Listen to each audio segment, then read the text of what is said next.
خوش توجه کن. این درخت بومی مناطق استوایی ایران است. در کوه‌ها و مناطق جنگلی رشد میکنه. در سال یک بار میوه میده. سال یک بار میوه میده. از میوه به نام چغا زنبیل که هر بیلش معادل 1 اونس طلا قیمت داره. یا نام دیگه اسم دراگون 1712. حشره‌ای که زیر این بوته درخت رشد میکنه از نایابترین حشرات در کره خاکی است که فقط این گیاه مختص ایرانه و تو مناطق گرم استواییش در دل کوه رشد میکنه. جفت این درخت یه درختی رشد میکنه که این درخت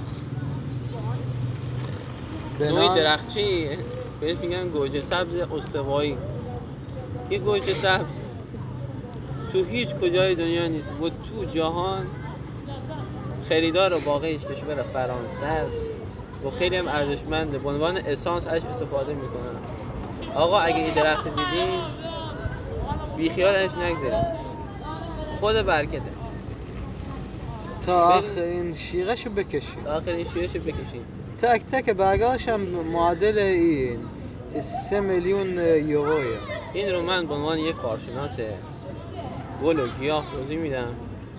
مردم این چیزایی که تو خیابون افتاده همش پوله. غیر ما کسا خود درست استفاده میکنیم.